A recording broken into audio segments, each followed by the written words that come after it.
Welcome back. You got Will and I-Man here from the Block Runner, MetaZone, and Rovi, and today we're going to be talking about AI. Finally, right? We're back to that. I mean, we've been talking about it for the last couple of weeks. Everybody's talking about it on the internet, Twitter. Ever since ChatGPT, I think before that we were tinkering with other AI applications, for sure image stuff. Yeah. The Jasper and such, other like blog assisting protocols and stuff. So we started to realize this AI stuff's becoming more and more useful. And then ChatGPT came out and just blew everything else out the water, pretty much. Yeah, of how useful it was. Yeah, everybody found like a connection to it. Everybody who experienced it, right? Yeah.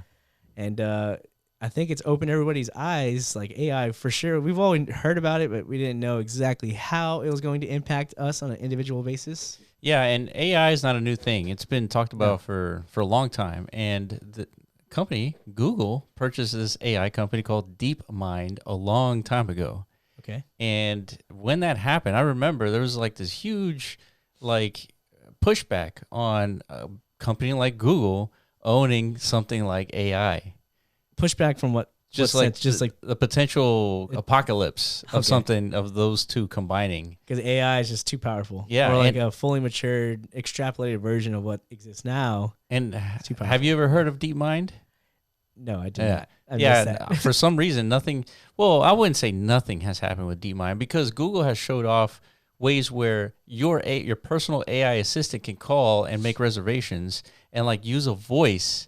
Well, not necessarily your voice, but a voice, like an assistant's voice, to go and actually make that reservation. And the person who's answering at that restaurant doesn't know the difference. Yeah. That is not a human being. Yeah. Like there's little mannerisms that humans have, like, it really mimics that perfectly. Like you can't know that wasn't a human. Yeah, I remember when they were showcasing that originally, they were they were talking about using filler words and stuff. Yeah. And like little coughs and stuff. Yeah. Like it's just insane. It's like clearing your throat. It's like so today, I could see that.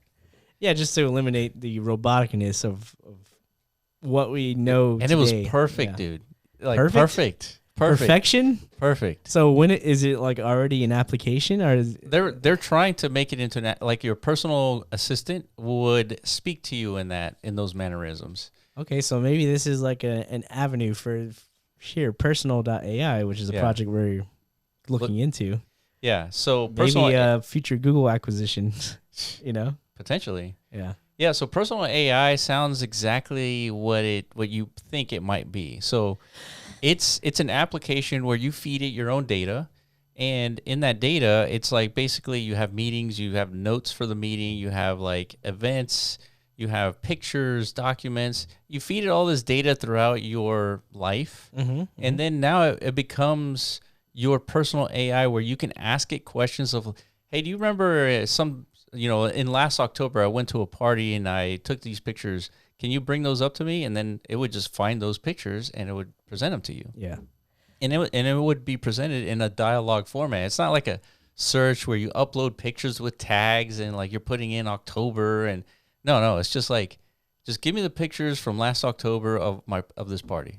So it gives just people, everyday people, the opportunity to, I guess, enhance or optimize, their knowledge, have a better memory of things, I guess. Yeah, I guess this is more useful for now. This is going to be useful, I think, ubiquitously for everybody who wants some sort of like specialized database of knowledge or information about themselves. That could be, a future version of this is probably, even when somebody passes away. Yeah.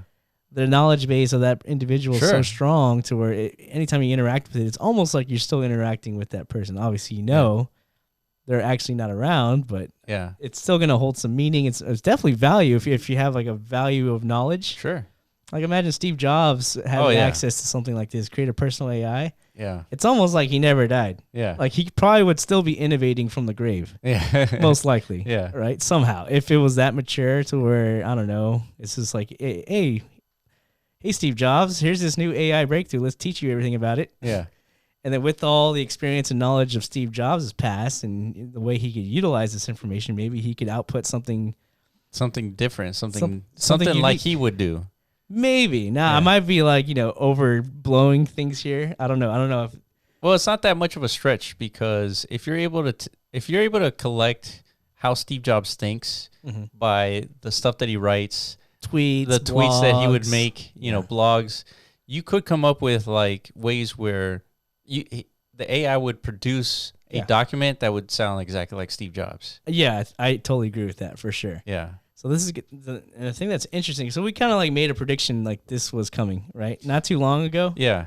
Because we know AI is blowing up, similar to how NFTs blew up like last year or whenever they did. It's just everywhere. It's permeating through the zeitgeist, right? Yeah. Everybody wants to know more. Yep. Give me more AI. Give me more AI. And then we're asking ourselves, okay, obviously at some point this is going to spill into the Web3 and blockchain space, right? It just has to. Yeah.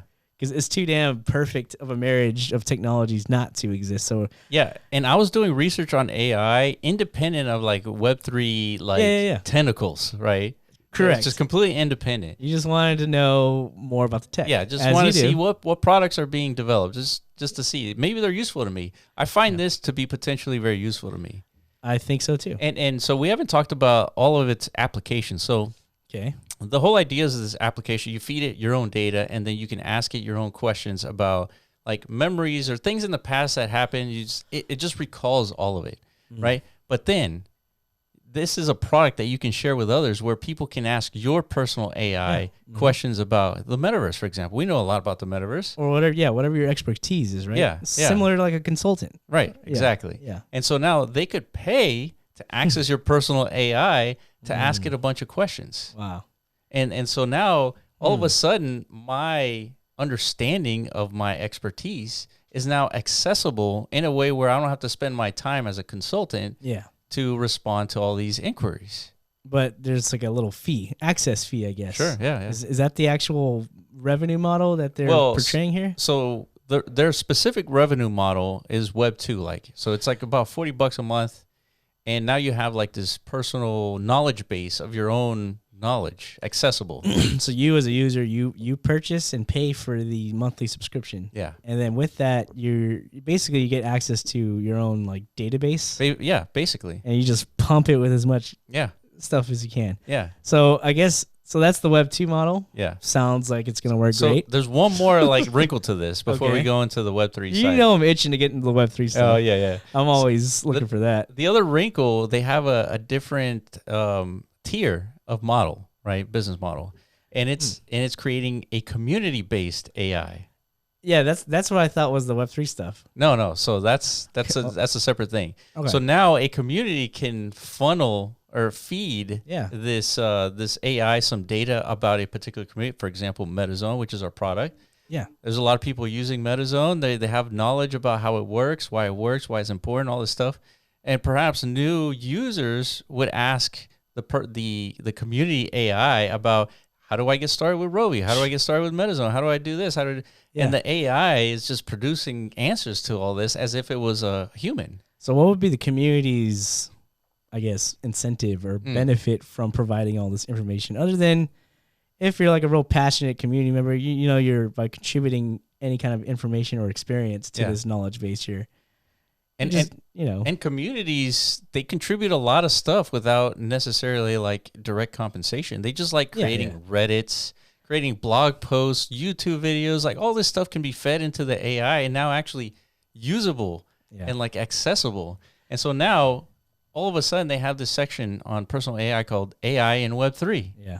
And so they talk about from general to personal, where they speak about how in the Web2 space, these like huge companies owned all the data that were collected by the individual users. Mm-hmm. And so they're trying to restore the power of that data back into the individual, which I feel like is, it fits within the Web3 ethos, and it actually is useful. Mm-hmm. It's not just like trying to fit in the Web3 ethos just to be a blockchain company. Yeah. Right.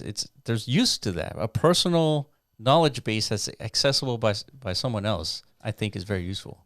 Yeah, I think this is another good contributor to a kind of common question we lately have been asking ourselves. What is it that what's the value humanity is going to present to the universe in a fully automated world? Sure.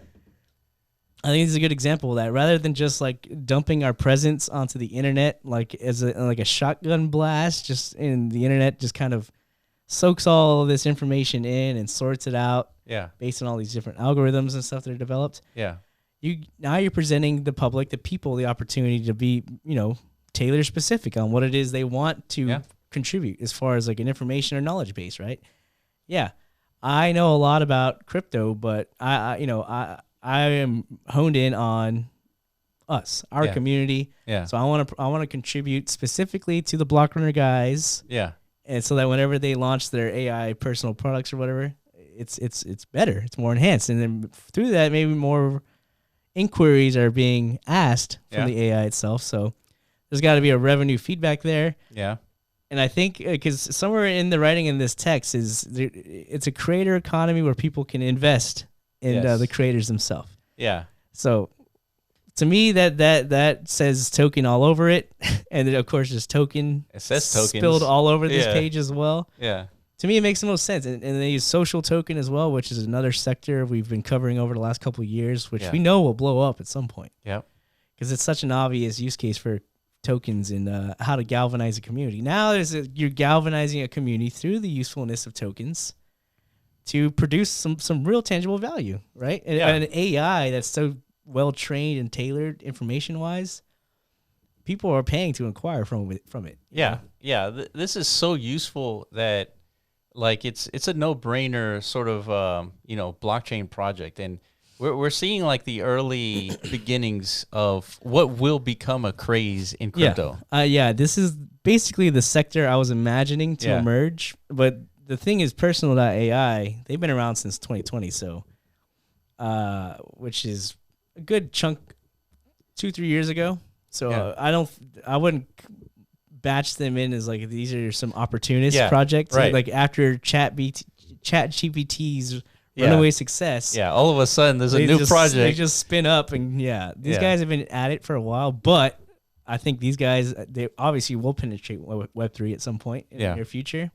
And then that they could be the catalyst, to have a bunch of spin-offs. Yeah, it would be a good just sort of litmus test on our predictions.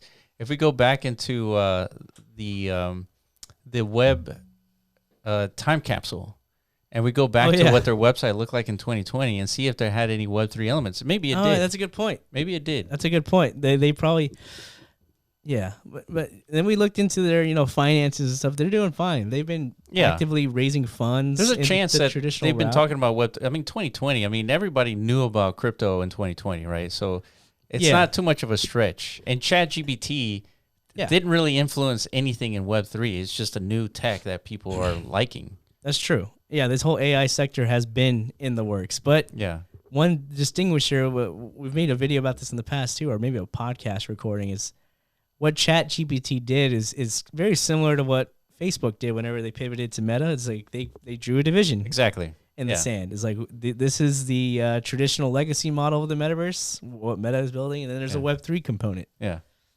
The central land, other side, potentially. Everybody else. Yeah. There's competing factions now. There's a clear enemy in the room. Not enemy, but something of threat if it's too centralized in the future has detrimental impacts. Yeah, yeah. Same thing for AI, ChatGPT, OpenAI, whatever is going to be acquired by Microsoft supposedly, or it's in the talks. Yeah. So that's the new bad guy, right? So we need the Web3 counterparty to emerge and be like, we're building similar or greater products if you guys help us out. And we're going to give you all tokens and stuff like this, right? You know what this reminds me of? This conversation reminds me of when you and I were talking about DeFi in 2020. Yeah. When there were no tokens. Dude, that's such a good point. There's like, dude, this seems very useful, but there's very hard to speculate on. Yeah. And then all of a sudden it's like it's only going to be useful for people who like want a loan. Yeah. But like there's no token to speculate on, so there's no mania. Yeah, no token, no mania. Right. But yeah, so they're going to see a bunch of useful blockchain-enabled Web3 AI apps. Yeah. Probably no token for a while. Yeah. And then before, these guys will probably be the Compound. I think Compound Finance got the ball rolling. Yeah. With like, you know what, we're going to create a governance token. Yeah.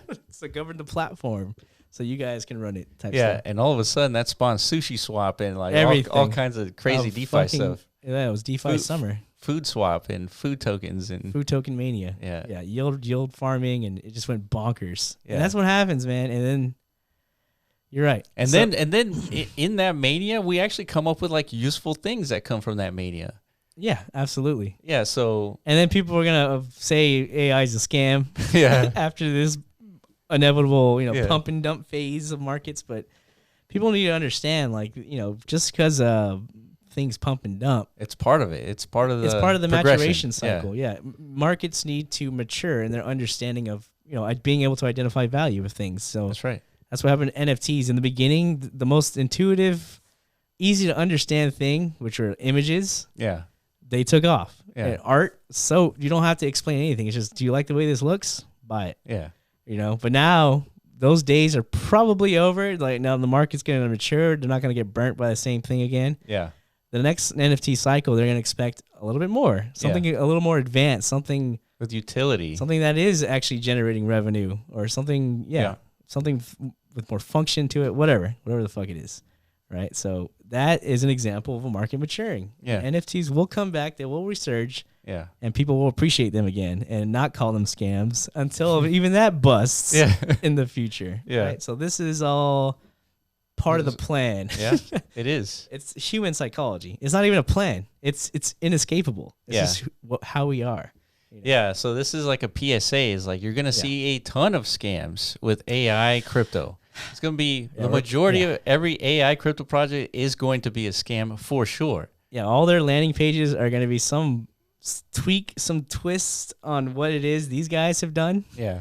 Because this is a good example of like an originator Yes. to this concept, right? Yeah. Yeah. Once you do see the Personal.AI token on your CoinGecko list, and then you see right there next to Fetch AI and all the other AI projects and It's stuff. like Panda AI and and like Sushi AI. Yeah, then where things are heating up. It's getting chunky out there. Be careful. And it's not to say that everything is a scam, but that's part of the, like Iman's saying, the maturation process. So just keep a lookout, keep an eye on this space, because it is going to happen.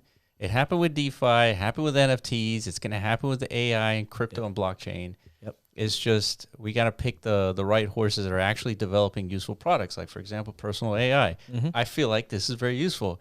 I thoroughly enjoyed learning about their product. Yeah. Because I can see myself using it. And MetaZone and then BlockRunner all using it. Yeah, and this whole Web3 pivot, if I don't know if it's a pivot or not, or integration, it's not even something that seems like like they're just reaching for funds here. Like this is like a fundraising gimmick, because for one, they're already well funded, and there's for sustainable value creation stemming from like community contribution. Yeah, this is the utility of crypto tokens. This is what the SEC needs to see. Yes. So they can stop being like, oh, all tokens have no utility. This bullshit. Without this, you're not going to have contributions, the desirable output Yeah. or product of a personal AI. Yes, That agreed. it has, collaboration and all this stuff, part of the process to produce it, right? So Yeah. I love it. Yeah. Yeah. Same. This is great. So we're always going to keep our eyes on it. So stay tuned. The more, dude, definitely keep digging.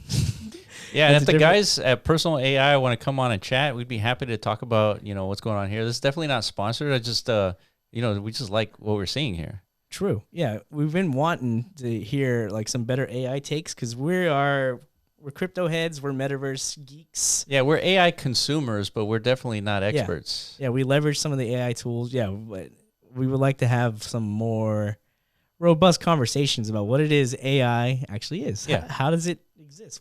How do you guys do this? Yeah. What are y'all gonna do next? So Yeah. definitely come on the show. And yeah, guys, more AI tokens coming soon. Yeah. We're going to be talking stay about tuned. this way more often, because it's, like I said, it's going to happen. It's bear market normalcy. Like you said, the last time, that's when we first started this podcast, there were no tokens to see. There's nothing new token-wise. It was like, fuck, there's no way we're coming out of this bear. But we still saw lots of cool stuff being built. Yeah, like DeFi. this. DeFi. Yeah, at the time. So you're right, dude. It's why is history so like, It just keeps repeating itself. that's so wild. Yeah.